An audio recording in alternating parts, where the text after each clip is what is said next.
Welcome to the Family Builders Podcast. No matter what our family dynamic is, we can all use some help from time to time.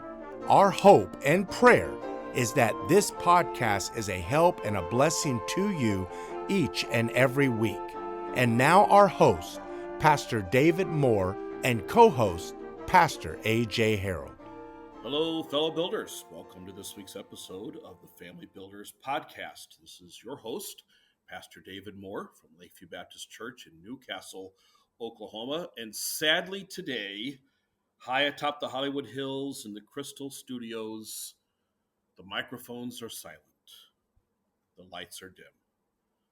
Pastor A.J. Harold is not with us today. He's traveling across the country, so be in prayer for him. When you hear this, he hopefully will have arrived at his destination, but he'll be embarking on a couple of weeks of revival meetings in a far northeastern state. And so he will have spent an entire week locked in the great white van with all of his family. And that's a scary proposition. I tell you, I miss the days of family road trips, and then I see the Harolds all crammed into that van, and I don't miss them as much.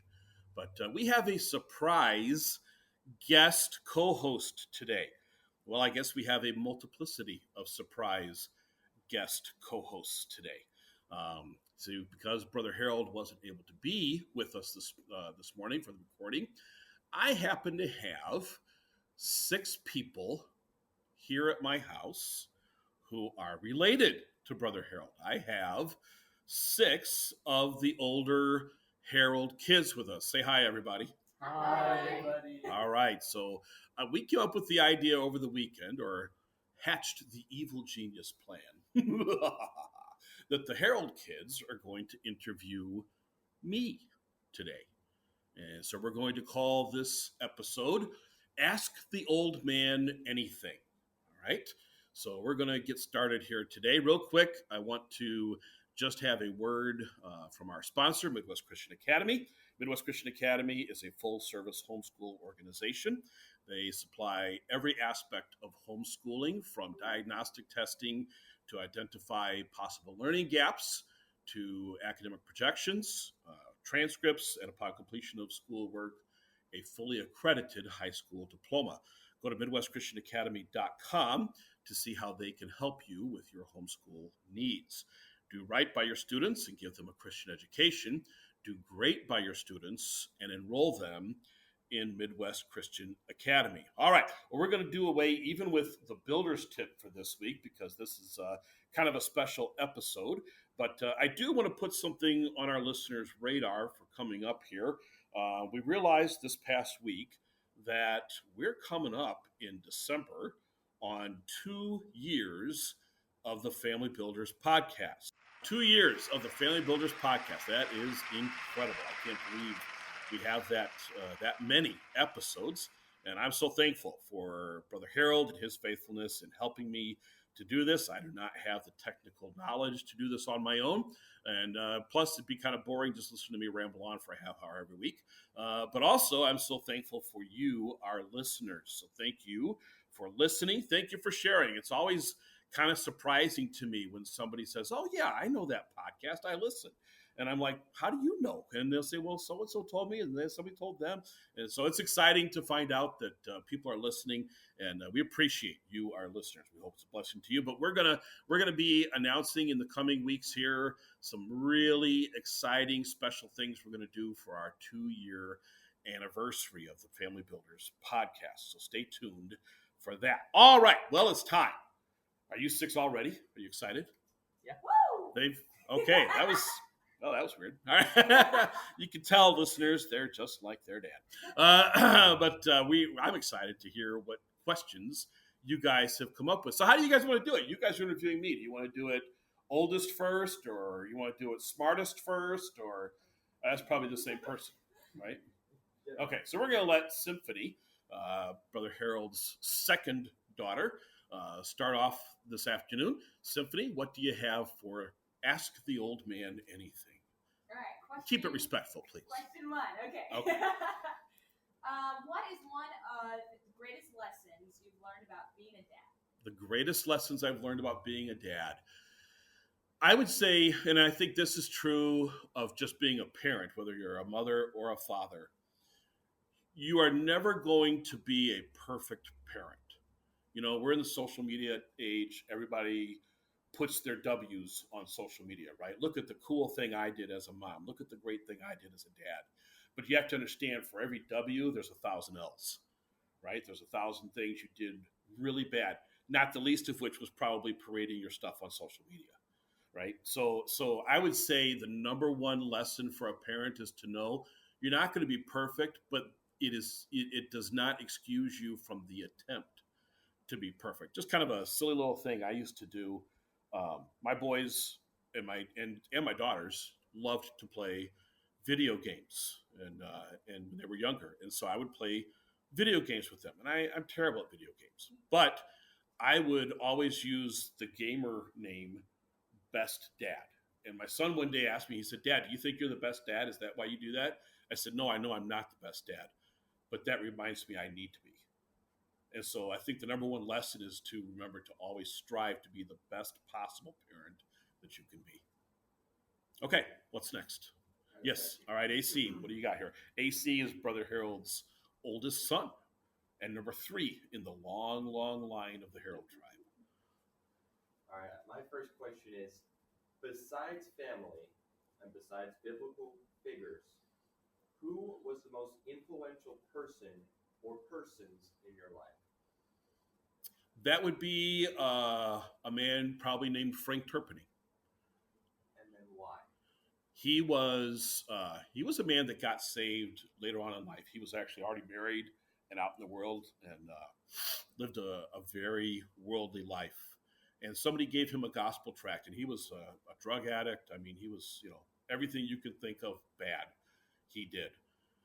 But he was reading this gospel tract, and he realized how desperately he needed to be saved. And he got saved. And I remember very clearly his testimony. He said it was like he had a band around his chest. And when he asked Christ into his heart to forgive him of his sins, he said it was like that band broke. And all of a sudden, for the first time in his life, he could breathe. And I mean, his life was just miraculously changed. And he became a bus captain on a bus route in our church. And I was on his bus route. And so I would go on Saturday visitation with him, spend a lot of time with him on the bus route, and he started discipling me. And we became good friends, spent a lot of time at his house, a lot of time with his family, and I actually had him stand up as my best man at my wedding because of the influence he had on me when I was in my formative teenage years. Okay? Anybody else? Did you ever want to be a police officer when you were young? Yes. Abel's probably asking me that because he knows that's kind of one of my hobbies is watching shows about police officers, and plus I have 2 sons that are police officers, and anything like that, anything military, anything law enforcement, anything what we would call adrenaline pumping, it's intriguing to me. I like. And when I was younger, before I surrendered to the ministry, I wanted to do all of it. I took the test to be a police officer in back when I was 21. In that time period, living in the Chicago area, every municipality, of course, had its own police department, and they would also all different times they would offer testing to be on an eligibility list. And so you would take the test, and then depending on how you graded on the test, you'd be invited back for like physicals and psychic evals and all these things. And at the end, they would rank everybody 1 through whatever. And then when they had an opening, they would go to this list and say, okay, number 1 on the list, we have 1 opening. Do they still want a job as a police officer? And so I went around and I took tests at all these different departments and got on these lists. And some of the lists I was like, high up. I think the highest I ever got was like 25 or so, which is not bad. But I'll tell you what, when they're only hiring 1 person this year and maybe 2 in 4 years, being number 25 on the list, you're never going to be hired, right? And so, it was just, I think the Lord kept me from that because he wanted me to be in the ministry. But yeah, I wanted to do that. I wanted to be a soldier. I wanted to join the Army. Took the ASVAB, was all set up to go into the military, and got married instead. So, which, you can make your own jokes about what kind of combat time I've seen as married life. Anybody else? All right. Okay, Andy. So that was, by the way, that was Abel, and Abel is the second oldest boy, and so this is Andy, who is the third oldest by a couple minutes. Right. Okay. Would you advise going to Bible college if you didn't yet know God's plan for your life? There's not a blanket recommendation to make there. In other words, it's not one size fits all. It depends on the situation. For some people, yes, I would advise it if you don't know yet what God wants for your life. For other people, I would not advise it. It depends on the situation, depends on the person. One of the factors that would cause me to say, yes, I would advise it would be if I felt a student or a young person, prospective student, could benefit from some additional doctrinal grounding. Now, of course, the number one way we receive doctrine is through the preaching of the Word of God in our local church, right? And frankly, if you got to be 18 and you don't know any doctrine, it's probably not your church's fault. It's probably your fault, right? You weren't paying attention. You're 10, you're picking on your friends. When you're 14, you're picking out your girlfriends. When you're 18, you're realizing, oh man, I probably should have been paying attention, and you didn't. So a person who is 18 is not going to go to Bible college for 4 years and magically compress everything that they missed for the previous 18. Okay, but what they can do is in an academic setting, and by an academic setting, I mean there's lectures, but there's also study outside of the lectures. So you have homework, you have outside reading, you have term papers. All these things produce thought and critical thought that allows you to further delve into a topic. And the more knowledge you have on that topic, the more firm your beliefs become, the more solid your understanding of it becomes. And so for someone like that, I think they could benefit from it. I would say yes, especially for someone who was saved later on in their teen years or even in their early adult years. That could be really a good way for them to kind of catch up on what they missed, but it's not for everybody. I know a lot of pastors say everybody should go for a year. No, that's just not true. And there's no biblical mandate for that whatsoever. Okay. Anybody else? And by the way, listeners, all these young people are sitting here nodding their heads vigorously, and we just can't hear the stones rattling around in there. So just, you guys, it's okay to talk a little bit. They're all like, oh, we're recording, we have to be quiet. It's okay. Alex, go ahead. When did you realize you were called to be a pastor? I knew I was called to be pastor. I was about 10 years old.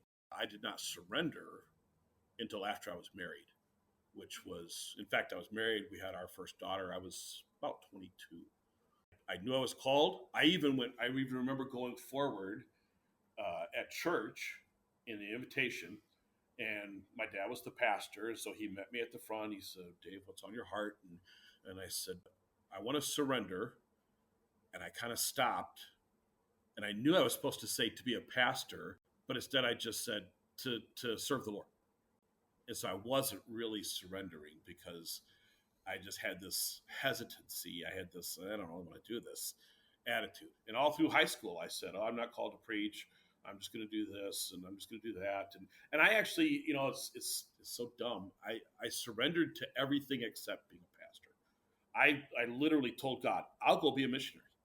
I'll go to some other country and be a missionary. I'll be an evangelist. I like to travel. I like to do road trips, And what a great gig. You pull into somebody's church, you preach whatever you want, take the love offering, go away, and they got to deal with the problems. So I said, I'll work at a Christian school. I'll work with teens.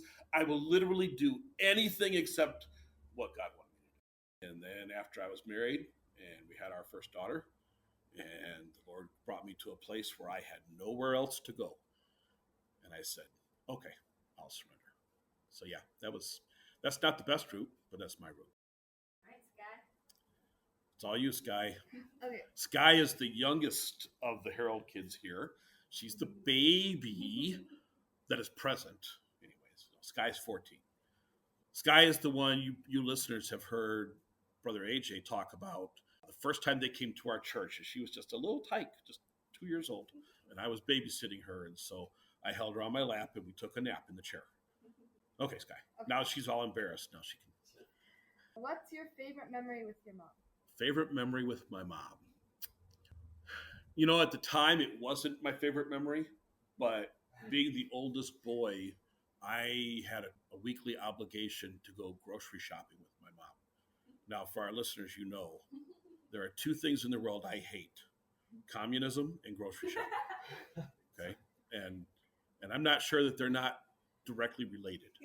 I hate shopping of any kind. But looking back, I realized the lessons I was learning from my mom at the time, how careful she was with the family finances, how much care she put into making sure she had nutritious meals, but also treats and things that would make the kids happy. How she considered everyone's, her husband mainly, what he wanted, but also all of us kids, and just that time, it's like everything in life. You give anything to go back, but you can't go back. That's one of my favorite memories with my mom. Anybody else? Back to Symphony, and listeners, you may hear me call her Symphony or Sam or Samantha or Sammy, or she goes by many different names. If you could tell your younger self anything, what would it be? Oh boy, how young? Like a 5-year-old? I know. I don't know, just something like. I mean, because yesterday was a younger self than today. That's true. Yeah. I don't know. Maybe as you were growing up, or like maybe it's like a pattern you would have put in your life way sooner. I would say probably the number one thing I would tell my younger self is to listen and follow the advice you're getting from older people, because in every aspect, I would have avoided so many problems in my life if I would have listened to and followed the advice. When you're 16, 17, 18, 19 through 20 something, you think you know, right? You become convinced in your mind. You literally become convinced. I know what I'm talking about. This is me. This is my life. And this old person, you maybe don't even think about it disrespectfully, but this person who's older than me doesn't know what they're talking about, or they're just wrong. And so you convince yourself, I'm right. And then you realize 15 years later, man, I could not have been less right. I was as wrong could be. And so just on every aspect, financial, health, surrendering to the Lord, serving the Lord, preaching, I wish I could go back and tell my younger self, hey, shut your mouth and open your ears and listen to the people who've been there before. Okay, who's next? Me, I'll go next. Okay, AC. What simple thing, when done by others or other people, makes your day? What simple thing, when done by other people, makes my day? Oh, boy, that's a tough one. Something that really makes my day.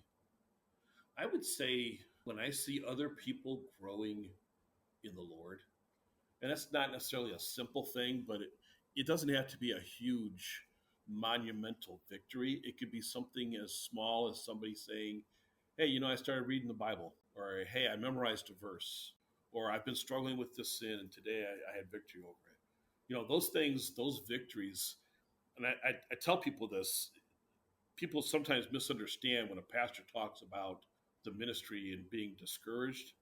It isn't because the pastor doesn't feel validated. It isn't because the pastor is looking for credit or compensation. It's because in the ministry, you're trying to get people to go against their natural sinful inclinations, right? We all have a sin nature. It's our go-to, our default setting is to sin, to do wrong. So trying to get people to see that in submitting to the Holy Spirit, they can have victory over that sin nature, it's hard. It's really hard to get people to do that. And so when someone has a spiritual victory, it makes everything worthwhile. Okay? Back to Abel. Abel, are you able? Okay. What was your favorite childhood hobby? Favorite childhood hobby was reading. I have always loved history. We used to go to the library. I'd get history books, novels, stuff about Daniel Boone, Davy Crockett. No, I'm not old enough that I knew them personally. Pretty sure. Yeah. No, but stuff about that time period, Revolutionary War up through like the Civil War was my main historical hunger, but I loved to read. I would read everything. The only thing I wouldn't read is my sisters had these Christian romance books written by an author named Ruth Livingston Hill. And for all people my age, they probably remember that. That was, I tried. My mom's like, why don't you read one of these books? Because I had read all my books. She said, why don't you read one of these books? And so I picked up one and I was like, okay, whatever. And on the first page, it's like, oh, she thought he was so handsome. He thought she would. And I'm like, that's ridiculous. Yeah. And then follow up to that, does your hobby help your ministry today? Yeah, there's, believe it or not, a lot of reading to be done when you're a pastor. Of course, the main thing a pastor should read is the Bible. And, different pastors have different takes on this matter of reading.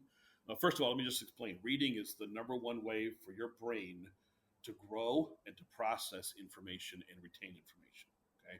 You can read, you can only get so much from people telling it to you, only so much from watching a video or hearing it, but from reading, that's the best way for your brain to actually receive information.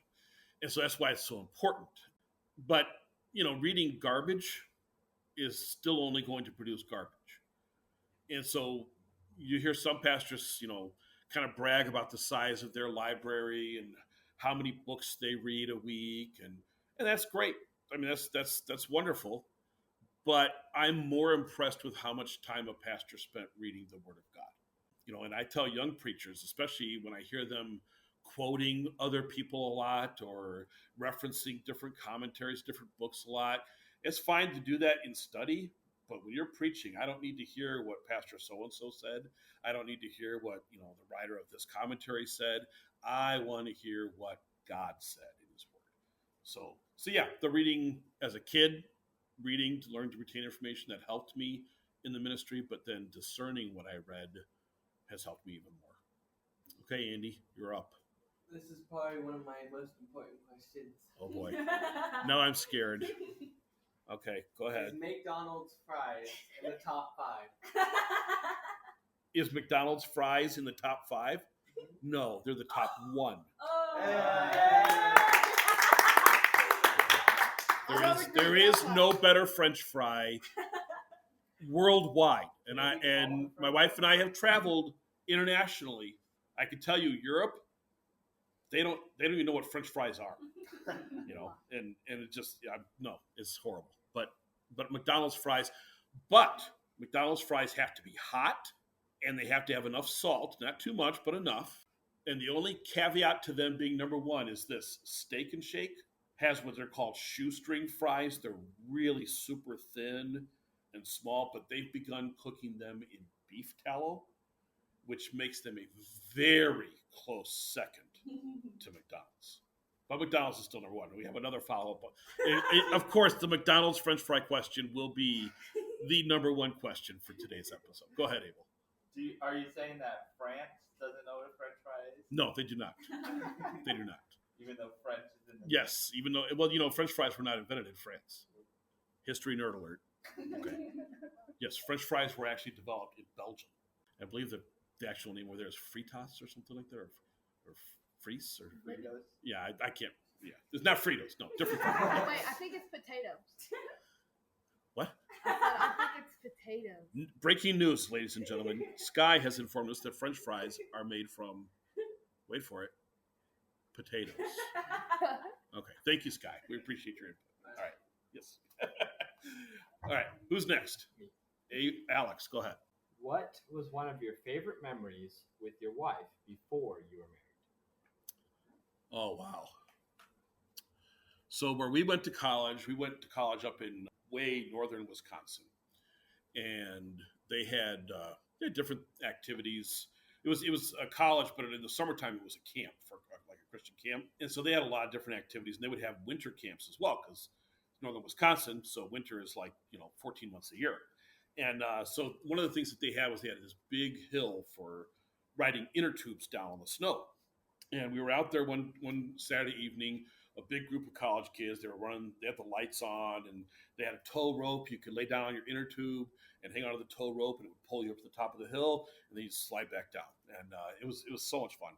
and so many broken bones over the years at that place. But anyways, we were at the bottom of the hill waiting for our turn, and there was a lot of frost in the trees because it would get cold, and then it would warm up a little bit, and stuff would start to melt, and then we'd have a really deep freeze, and that stuff that melted would turn to frost in the trees. And all of a sudden, a gust of wind blew. And you ever seen a snow globe? And you shake up the snow globe, and all the little fake snow chemical particles are falling down on the people, That's what it looked like. All the frost blew out of the trees. It was just kind of floating in the air. And it was just the most incredible thing. And of course, my wife is beautiful. So it was awesome. I remember that. Yeah. Okay, Sky, back to you. Would you rather go 3 weeks only water or 5 days of mango nectar? Ooh, that's a tough one. So Andy, in this time at my house, made me try this nasty, awful drink called mango nectar. And it is the most disgusting, vile thing I have ever drank before. And so Sky's question, would I rather go 3 weeks only drinking water? No, do you mean instead of food and everything? No. Or just instead of like coffee and pop and stuff? Okay. That's easy. 3 weeks on water. Yeah. Mango nectar is not in the equation. It's horrible. It doesn't matter. 5 days doesn't matter. If it's 5 days. Okay, would you rather spend 5 days having a sharp thumbtack poked into your eyeball? Or would you rather spend 3 weeks just, not having enough air conditioning? Air conditioning. Okay, right. So 3 weeks on water versus 5 days on the mango nectar. Yes, definitely. It's gross, Andy. It's terrible. Okay. Okay, so we talked about one of the most important things we've learned about being a dad. What about being a husband? Oof. So my wife, we've been married for 37 years, and for probably the first 30 years, she would say to me, I don't need you to fix a problem. I need you to listen to the problem. Now, from a man's perspective, that's the most ridiculous statement ever uttered by humanity since Eve said, no, try this fruit. It's good. It doesn't make sense. If you have a problem, you want the problem fixed. Well, I was actually talking to a preacher friend one day. I was telling him about a problem I had at church during that time. And he starts telling me all these different things I should do to fix it. And it was all stuff like, did you ever have a computer problem? And you talk to a computer expert, air quotes, and the computer expert's like, well, did you try turning the computer off and on? Duh. No, I'm the complete idiot. I didn't try the most obvious thing first. It's kind of insulting, right? Yeah. And so this preacher's telling me, well, did you try this? Did you try that? I'm like, well, yeah, I tried that. It's not my first day. And all of a sudden I realized what my wife was saying when she said, I need you to listen, not try to fix the problem, is she wasn't coming to me for advice. She was coming to me for comfort. There's a difference between, now, at the end of the day, real comfort is to fix the problem. I still stand by that part of it. But I think I have learned, sometimes I just need to close my mouth and open my ears and listen to her talk about the problem. Let me tell you, there is nothing more difficult in the world. And I think I've addressed this before on the podcast. I'll just say, if you have the opportunity to look up a video on, I don't even know if I can say it, but the initials are YT. Okay. YouTube. If you look up on a YouTube video, just type in nail in the forehead. You're welcome. Seen it. Okay. You boys, your dad has shown you that? Yeah. There is probably no more true video in the world. Okay. You girls aren't going to like it. I'll tell you that right now. All right. All right, I have a question. Do you believe your schooling, homeschooling, not college or anything after you graduated? Okay. But do you believe your homeschool, your schooling, was a vital part in your ability to pass it? Okay. Well, I wasn't homeschooled. Our church had a Christian school. We used the same curriculum that our sponsor, Midwest Christian Academy, uses. And so we used that from kindergarten all the way through when I graduated in high school. And I think, yes, it does play a big part in my ministry, simply because a Bible-based education is always going to be better than a non-Bible-based education. And so, yeah, I think, And plus, I think going to a Christian school or being homeschooled helps to keep young people from temptations that they're not prepared to deal with. I don't recommend anyone put their kid in a public school. I don't care if it's in California, where you guys live, or Chicago, where I grew up, or a little tiny town in Tennessee where all the teachers of the public school claim to be saved. It doesn't matter. It's a system that is designed to promote government above God and above family, and it is a bad system, and you should not have your kids involved in that. Anybody else? What was the youngest age that one of your kids moved from your home? The youngest age one of my kids moved from my home. Well, let's see. The only one who didn't go to college was my youngest. He took a couple of college classes, but he never actually enrolled full time as a college student because he knew he wanted to be a police officer. He knew there was nothing and we didn't feel like he needed to go to Bible college at the time, and so he stayed living at home until right before he got married. The four older ones all went off to Bible college for one reason or another, and I think the youngest one was 17 and turned 18 like a month after they left or 2 months after they left. That was my son, my oldest boy. So yeah, he would be the youngest, I think, that left. None of them moved out like, you're not telling me what to do, I'm out of here. Yeah. So a couple times I thought about telling them that, but no. But no, they all left either because they were going to college or because they were, and even the ones who went to college, they still, had their stuff at the house. They came home on breaks and stuff. And then they would get married. So I guess when they got married was when they really left home. Is that what you're talking about? Yeah. You're talking about more of that? Okay, so, Oldest, the oldest. oh boy, let's see. The oldest one, I think she was 22 or 23. Probably my youngest. He was 21 when he got married. Not quite 22. And yeah, he'd be the youngest, I think. Okay, anybody else? Andy. Is this another French fry question? No. Okay. How did you find your true godly friends? Meaning, like, the closest ones to you. The ones now? The ones that, like, you would talk to about. There's an old saying, birds of a feather flock together. Preachers sometimes have a hard time making friends because even though I'm friends with everybody in church, I'm not, there's still a difference of authority.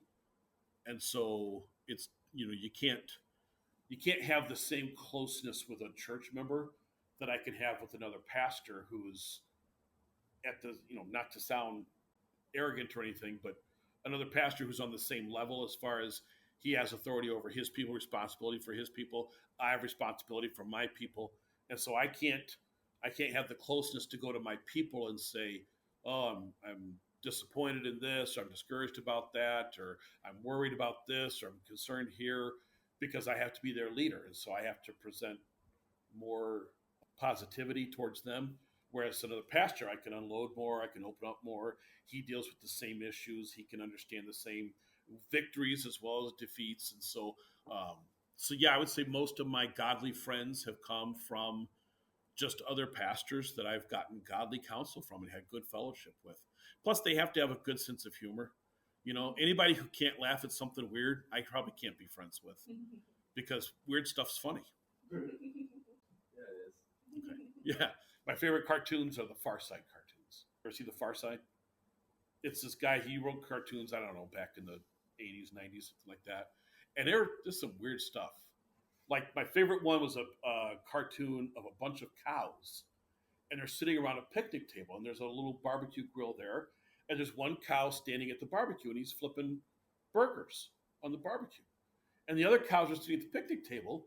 And they got their little hooves up, and they're eating burgers. And the caption underneath was, all of a sudden somebody said, "Where's Henry?" And they realized something was wrong. That's funny. That's funny. See, if you can't laugh at that, we can't be friends. Okay. One more. Alex, you got the final one. Make it a good one. You're 2. Okay. Yeah. Okay. Make it one. What? Did you Get out of here. That's what I'm leaving. Did you always want 5 kids? Did I always want to have 5 kids? Towards the time when I only had 2 kids left, no. No, I'm just kidding. My wife and I, we really just said we want to have however many kids the Lord allows us to have. There was never a goal to have X number of kids or not go past a certain number. Frankly, we would have had more kids if the Lord had allowed us to. In fact, our 6th child was stillborn back in 2003. We wanted to have more. That just the Lord stopped us at 5. So it wasn't, I'm not big on people saying, well, we're going to have 3 kids. We're going to have 4 kids. Just, have what the Lord gives you and be thankful for them. I can say this, now that all my kids are grown and out of the house, boy, do I wish we still had some at home. So it gets pretty empty. All right. Anybody have one more you just have to get in? We're almost out of time. Anybody else? I don't want to. Okay, AC, go ahead. Sorry. If you could spend a little more time with anyone, who would it be and what would you talk about? If I could spend a little more time with, you mean someone who's passed away? Yeah, I'm talking about someone who's gone. My brother. Okay. He died when he was 16. He drowned. And, I never really got to say goodbye to him because I was recently married. I was all wrapped up in my life.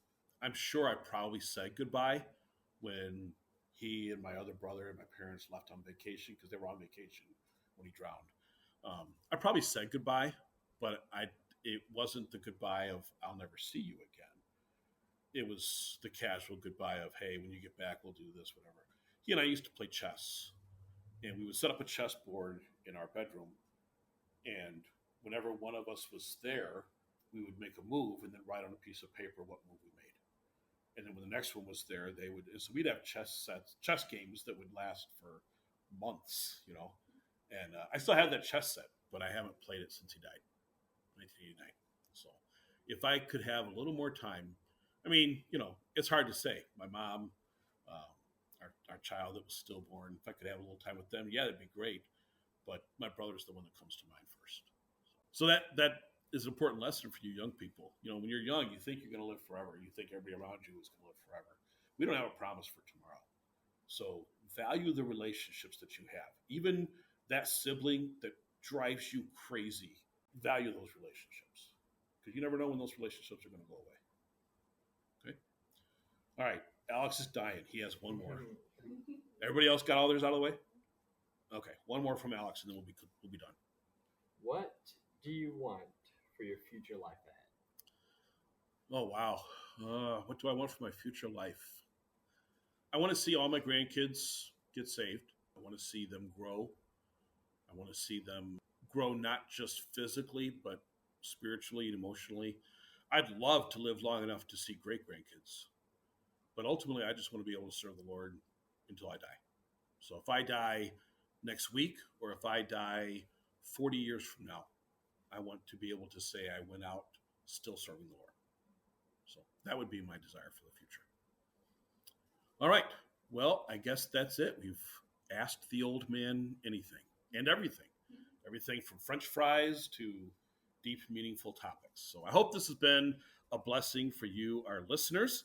And I pray that you have a good week this week. Be praying for the Heralds as they're on their way to some revival services. Lord willing, next week we'll have Brother Harold back with us. And if not, that's okay. I found 6 replacements. And so that's awesome. Thank you, kids, for being part of the podcast today. Say goodbye, everyone. Bye, everyone. All right, that's all we have the time for, so we'll allow Brother Harold to take us out.